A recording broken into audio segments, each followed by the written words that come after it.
Praise the Lord. നിങ്ങളെ എല്ലാവരെയും blessed മോർണിംഗിലേക്ക് യേശു ക്രിസ്തുവിൻ്റെ നാമത്തിൽ സ്വാഗതം ചെയ്യുന്നു.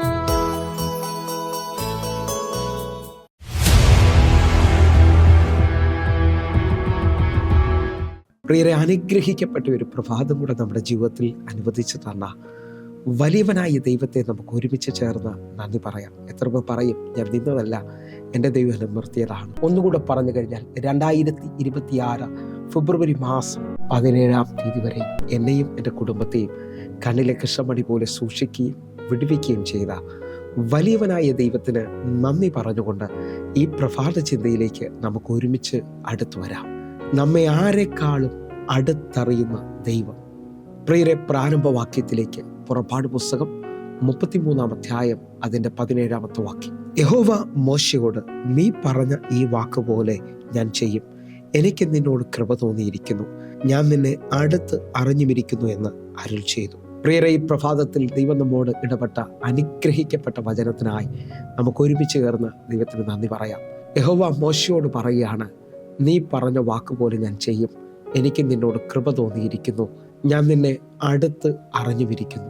ഈ പ്രഭാതത്തിൽ എന്നെ കേൾക്കുന്നവരെ, വിഷമത്തിലോ വേദനയിലോ എല്ലാം നഷ്ടപ്പെട്ടവരെ പോലെ ആരെങ്കിലും എന്നെ ശ്രദ്ധിക്കുന്നുണ്ടെങ്കിൽ ഈ വചനം എന്നെ തൊട്ടതുപോലെ ദൈവം നിങ്ങളെ തൊടും. ഞാൻ ആത്മാവിൽ വിളിച്ചു പറയാം, നമ്മെ ആരെക്കാളും ഏറ്റവും അടുത്തറിഞ്ഞൊരു ദൈവം നമ്മുടെ കൂടെ ഉണ്ട് എന്ന് പറഞ്ഞാൽ ഞാൻ ആത്മാവിൽ ഈ പദം എന്ന് പറയുന്നത് ശ്രദ്ധിച്ചോ. ഇന്നലകളുടെ വേദനകളെ, ഇന്നലകളുടെ ദുഃഖത്തെ മാറ്റാൻ കഴിയുന്നവരാണ് എന്നെ അറിഞ്ഞിരിക്കുന്നത്. ആത്മാവിൽ വിശ്വസിക്കുന്നവരുണ്ടെങ്കിൽ ഇപ്പോൾ ദൈവത്തിന് നന്ദി പറയാൻ തുടങ്ങണം. എൻ്റെ ഭാവി അറിയുന്ന, എൻ്റെ അടുത്ത മണിക്കൂറുകൾ അറിയുന്ന ആ വലിയവനായ ദൈവം എന്നെ ഏറ്റവും അടുത്തറിഞ്ഞിരിക്കുന്നു. ആ വലിയ ബന്ധത്തിലേക്ക് നുകരാൻ തക്കവണ്ണം. ഹല്ലേലൂയ. ഇന്ന് ഈ വചന സന്ദേശം കേട്ടുകൊണ്ടിരിക്കുമ്പോൾ തന്നെ ഈ വചനം ദൈവമാകിയാൽ ഈ വചനം എന്നെ തൊട്ടെന്ന് പറയാൻ തക്കവണ്ണം നിങ്ങളൊന്ന് ഒരുങ്ങി ഈ വചനത്തിൻ്റെ മുമ്പിലേക്ക് കടന്നു വന്നാട്ടെ. ഇതാ, മറ്റാരെക്കാളും അധികമായി അവൻ എന്നെ അറിഞ്ഞിരിക്കുന്നു.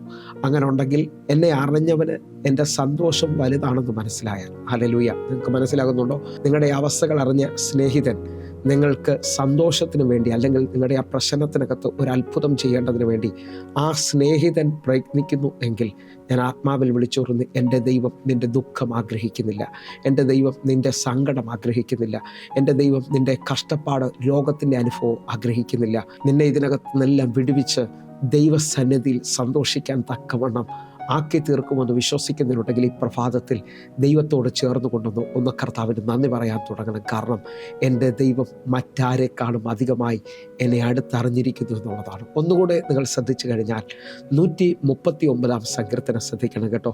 139 സങ്കീർത്തനം അതിൻ്റെ 1 മുതൽ 4 വരെയുള്ള വാക്യങ്ങൾ നമ്മളൊന്ന് വായിക്കാൻ പോവുകയാണ്. യഹോവയെ എന്നെ ശോധന ചെയ്ത് അറിഞ്ഞിരിക്കുന്നു. 2 വാക്യം, ഞാൻ ഇരിക്കുന്നതും എഴുന്നേൽക്കുന്നതും നീ അറിയുന്നു, എൻ്റെ നിരൂപണം നീ ദൂരത്തു നിന്ന് ഗ്രഹിക്കുന്നു. 3 വാക്യം, എൻ്റെ നടപ്പും കിടപ്പും നീ ശോധന ചെയ്യുന്നു, എൻ്റെ വഴികളൊക്കെയും നിനക്ക് മനസ്സിലായിരിക്കുന്നു. 4 വാക്യം, യഹോവേ, നീ മുഴുവനും അറിയാതെ ഒരു വാക്കും എൻ്റെ നാവിന്മേൽ ഇല്ല. ഈ 4 വാക്യങ്ങൾ വായിക്കുമ്പോൾ ദൈവം ആരാണ് എന്നുള്ളത് നമുക്ക് വ്യക്തമായി മനസ്സിലാകും. എന്നെ ശോധന ചെയ്ത് അറിഞ്ഞിരിക്കുന്ന ദൈവം, ഞാൻ എഴുന്നേൽക്കുന്നതും ഇരിക്കുന്നതും അറിയുന്ന ദൈവം, എൻ്റെ വഴികൾ മുഴുവൻ അറിയുന്ന ദൈവം, എൻ്റെ വാക്കുകൾ മുഴുവൻ അറിയുന്ന ദൈവം, ഇത്രയും ആഴമായി എന്നെ അറിയുന്ന ഒരു ദൈവം ഉണ്ടെന്ന് ഈ പ്രഭാതത്തിൽ മനസ്സിലാകുമെങ്കിൽ ഞാൻ ആത്മാവിൽ വിളിച്ചു പറയുന്നു, നിൻ്റെ വിഷമങ്ങളെ അറിയുന്നവൻ, നിൻ്റെ വേദനകൾ അറിയുന്നവൻ. ഞാൻ ആത്മാവിൽ ഇങ്ങനൊന്ന് പറയട്ടെ, എനിക്ക് ബൈബിളിൽ ഇഷ്ടപ്പെട്ട വാക്യങ്ങളൊന്നാണ്, അവൻ ആദ്യൻ മാത്രമല്ല അവൻ അന്ത്യനും കൂടെയാണ്. നിങ്ങൾ വിശ്വസിക്കാമെങ്കിൽ അവൻ തുടക്കം മാത്രമല്ല, അവൻ ഒടുക്കം കൂടെയാണ്.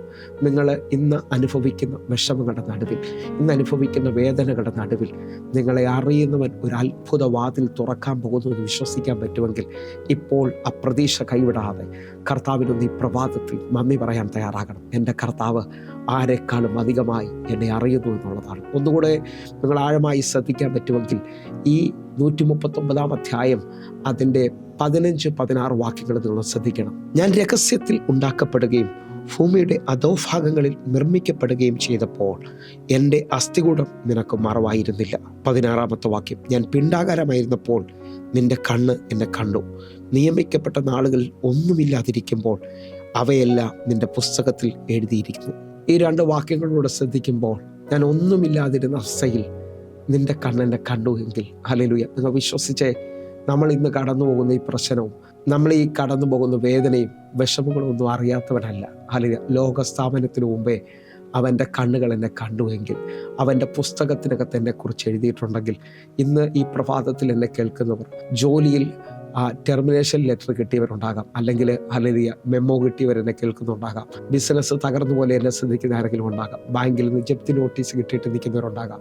ഞാൻ ആത്മാവിൽ വിളിച്ചു പറയുന്നു, ആ ആശുപത്രിയിൽ ഇനി കൊണ്ടുവരേണ്ട, നിങ്ങളുടെ പേര് വെട്ടി എന്നുള്ള നിലയിൽ ആശുപത്രിയിൽ നിങ്ങളെ പറഞ്ഞു വിട്ട അനുഭവത്തിലാണെങ്കിൽ ഞാൻ വിളിച്ചു പറയുന്നു, ആ പുസ്തകങ്ങളെല്ലാം നിങ്ങളുടെ പേര് വെട്ടിയിട്ടുണ്ടെങ്കിൽ ഇനി ഒരു സാധ്യതയില്ലെന്ന് പറഞ്ഞാലും അവൻ്റെ പുസ്തകത്തിനകത്ത് എന്നെക്കുറിച്ചും നിങ്ങളെക്കുറിച്ചും തെളിവായി എഴുതിയിട്ടുണ്ടെങ്കിൽ ഭാരപ്പെടേണ്ട. ഈ ലോകത്തിലെ എല്ലാം അടഞ്ഞാലും ആ പുസ്തകത്തിനകത്ത് എഴുതിയിരിക്കുന്നതെല്ലാം അത്ഭുതമാണെങ്കിൽ ഈ ദിവസങ്ങളിൽ പ്രതീക്ഷയ്ക്ക് നിന്റെ ജീവിതത്തിനകത്ത് പുതിയത് ചിലത് തുറന്നു വരാൻ പോവുകയാണ്. ഹല്ലേലൂയ. ഞാൻ ആത്മാവിൽ ഇങ്ങനെ വിളിച്ചു പറയുന്നു, ഈ ലോകത്തിലുള്ളവർ പറയുന്നതെല്ലാം മാറ്റി പറയേണ്ടി വരും. ഹല്ലേലൂയ. വിശ്വസിക്കുന്നവർ ഇങ്ങനൊന്ന് വിശ്വസിച്ചുകൊണ്ട് പറഞ്ഞു. നിങ്ങൾ നോക്കേ, കാട്ടിൽ കിടക്കുന്ന ദാവീദിനെ തൻ്റെ അപ്പൻ ഇശായി ഹല്ലേലൂയ ഇങ്ങനെ പറയുന്നത്, ഒരുത്തന് കൊണ്ടുള്ള അവൻ കാട്ടിലാണ് കിടക്കുന്നത്, അവൻ ആടുകളെ മേയിച്ചു കൊണ്ടിരിക്കുക, ബാക്കി എല്ലാവരെയും നിർത്തിയിട്ടും അവർക്കൊന്നും യോഗ്യതയില്ലെന്ന് പറയുമ്പോൾ അപ്പൻ കാണാത്ത, സഹോദരന്മാർ കാണാത്ത ഒരനുഭവം എൻ്റെ ദൈവം കാണുകയാണ്.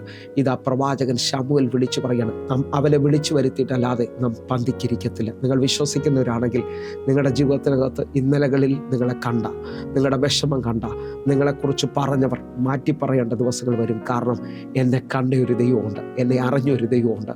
ആ ദൈവത്തെയാണ് ഈ പ്രഭാതത്തിൽ ഞാൻ നിങ്ങളുടെ മുമ്പിൽ വെളിപ്പെടുത്തുന്നത്. ഒന്നുകൂടെ ഒന്ന് യിരെമ്യാ പ്രവാചകൻ്റെ പുസ്തകം ഒന്ന് വായിച്ചു നോക്കിയാൽ ഹല്ലേലൂയ നമുക്ക് മനസ്സിലാകും. യിരെമ്യാ പ്രവാചകന്റെ പുസ്തകം 1-ാം അധ്യായം അതിൻ്റെ 5-ാമത്തെ വാക്യം, നിന്നെ ഉദരത്തിൽ ഉരുവാകുന്നതിന് മുമ്പേ ഞാൻ നിന്നെ അറിഞ്ഞു, നീ ഗർഭപാത്രത്തിൽ പുറത്തു വരുന്നതിന് മുമ്പേ ഞാൻ നിന്നെ വിശുദ്ധീകരിച്ചു, ജാതികൾക്ക് പ്രവാചകനായി നിയമിച്ചിരിക്കുന്നു. ഈ വാക്യം എത്ര പേർക്ക് മനസ്സിലായിട്ടുണ്ട്? അമ്മയുടെ ഉദരത്തിൽ ഉരുവാകുന്നതിന് മുമ്പേ എന്നെ അറിഞ്ഞൊരു ദൈവം, എന്നെ പേര് ചൊല്ലി വിളിച്ചിരിക്കുന്ന ഒരു ദൈവം. ഈ നിലയിൽ നിൽക്കുമ്പോൾ ഞാൻ എൻ്റെ കുടുംബ പശ്ചാത്തലം ഒന്നുകൊണ്ട് പറയാം. എനിക്ക് 2 മക്കളാണുള്ളത്. ഇളയ മകള് എപ്പോഴും എന്നോടും എൻ്റെ വൈഫിനോടും അവളുടേത് മാത്രമാണെന്ന് പറയുന്നൊരു അനുഭവമുണ്ട്. ഹല്ലേലൂയ. എൻ്റെ മൂത്ത മകനോട് പറയും, എൻ്റെതാ അപ്പ, എൻ്റെതാ അമ്മ എന്നുള്ള നിലയിൽ അവൾ സംസാരിക്കാറുണ്ട്. എന്നാൽ മൂത്ത മകൻ അവളോട് പറയുന്നത്, നീ കാണുന്നതിന് മുമ്പേ പപ്പായെ ഞാൻ കണ്ടതാ, നീ കാണുന്നതിന് മുമ്പേ അമ്മയെ ഞാൻ കണ്ടിട്ടുണ്ട്. അല്ലെങ്കിൽ ആ നിലയിൽ പറയുമ്പോൾ എൻ്റെ വൈഫ് പറയുന്നത്, നിങ്ങൾ കാണുന്നതിനേക്കാളും 2 വർഷത്തിന് കൂടുതൽ എനിക്കറിവുണ്ട് നിങ്ങളുടെ പപ്പായെ. നിങ്ങൾ വിശ്വസിക്കുന്നുണ്ടോ? ആ നിലയിൽ പറയുമ്പോൾ എൻ്റെ അമ്മ ജീവിച്ചിരിക്കുന്ന സമയത്തല്ല എൻ്റെ അമ്മ പറയുന്നത്, നിങ്ങൾ ആരും അറിയുന്നതിനേക്കാളും എൻ്റെ ഉദരത്തിൽ ഇവൻ കിടക്കുന്ന സമയം മുതൽ എന്നെ ഒത്തിരി വിഷമിപ്പിച്ചവനാണ്. ഹല്ലേലൂയ. നിങ്ങൾ വിശ്വസിക്കുന്നവരാണെങ്കിൽ എൻ്റെ കൂടെ ചേർത്തുകൊണ്ട് പറയണം, ഹല്ലേലൂയ. എൻ്റെ അമ്മ അത് പറഞ്ഞുകൊണ്ടിരിക്കുമ്പോൾ ഈ വാക്യത്തിൻ്റെ അടിസ്ഥാനത്തിൽ ഞാൻ നിങ്ങളെ നോക്കി വിളിച്ചു പറയുകയാണ്. എൻ്റെ ദൈവം പറയുന്നു, സ്കാനിങ് മെഷീൻ അറിയുന്നതിന് മുമ്പേ, ഡോക്ടർ അറിയുന്നതിന് മുമ്പേ, നിൻ്റെ അമ്മ അറിയുന്നതിന് മുമ്പേ ഞാൻ നിന്നെ പേര് ചൊല്ലി വിളിച്ചിരിക്കുകയാണ്. ആ പേര് ചൊല്ലി വിളിച്ചത് ഇന്നലകളല്ല, ലോകസ്ഥാപനത്തിന് മുമ്പേ അവൻ എന്നെ അറിഞ്ഞിരിക്കുകയാണ്. ലോകസ്ഥാപനത്തിന് മുമ്പേ അവൻ ക്രിസ്തു യേശുവിനെ എന്നെ തിരഞ്ഞെടുത്തിരിക്കുകയാണ്. ആ തിരഞ്ഞെടുപ്പിൻ്റെ വലിപ്പം നിങ്ങൾ തിരിച്ചറിയാൻ പറ്റുമെങ്കിൽ, ഒരു കൂട്ടത്തിൽ നിന്ന് ഒന്നിനെ സെലക്ട് ചെയ്യുന്നതിനാണ് തിരഞ്ഞെടുപ്പ് എന്ന് പറയുന്നത്.